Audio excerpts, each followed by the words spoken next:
Thanks for clicking. My name is Mark Mitchell. I'm a mortgage broker here in London, Ontario.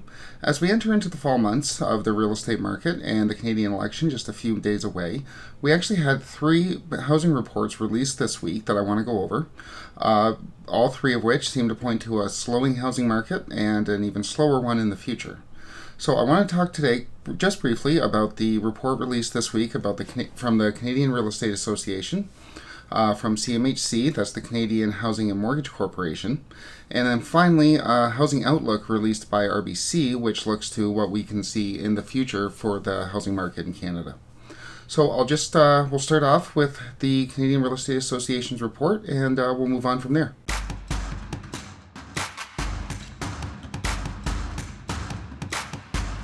From the report released by the Canadian Real Estate Association, CREA, we do see a picture of a slowing market, especially compared to last year.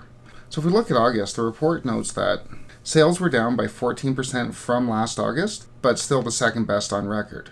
So we're definitely not pumping as much as we were a year ago, but we're still high up there. We're still moving along at a fairly rapid click.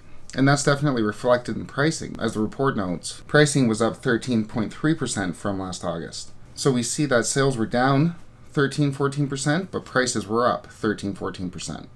So that leads to the last conclusion of the report, is that we really do have a supply problem here in Canada. As the report notes, Canada housing markets appear to be stabilizing between pre- and post-pandemic levels, which is to say still extremely unbalanced. As far as campaign promises around building more homes, at least we're finally having the right conversation.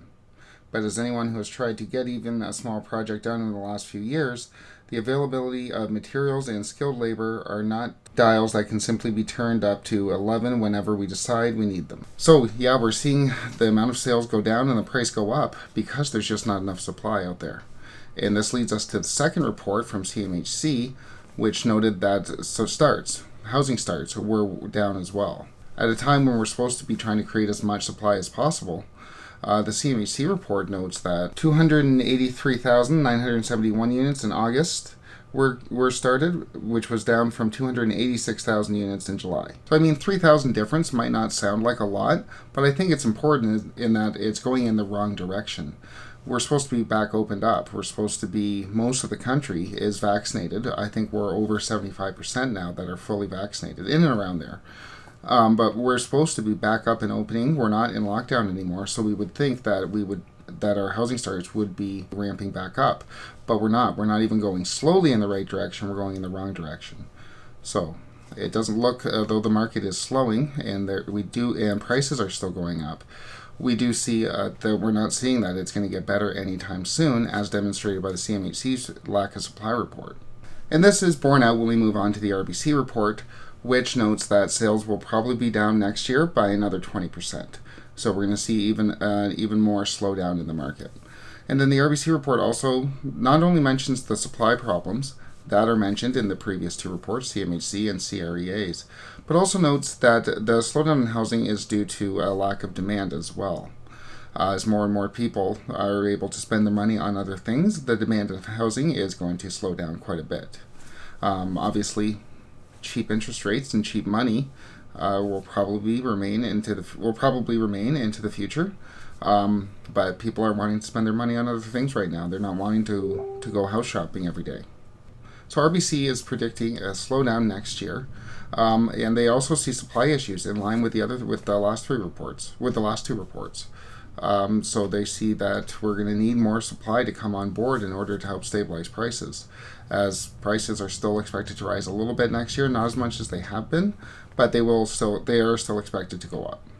And that brings us to the election that's happening right now, and voting that will happen very early on next week.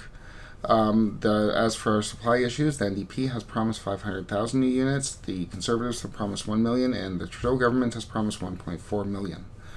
All 3 reports are screaming that we need to have greater supply here in Canada. So, if obviously one of the 3 leaders will be elected Prime Minister, hopefully those promises do come into place, and we do see a greater amount of supply come to Canada, because by the looks of these 3 reports, we definitely need it.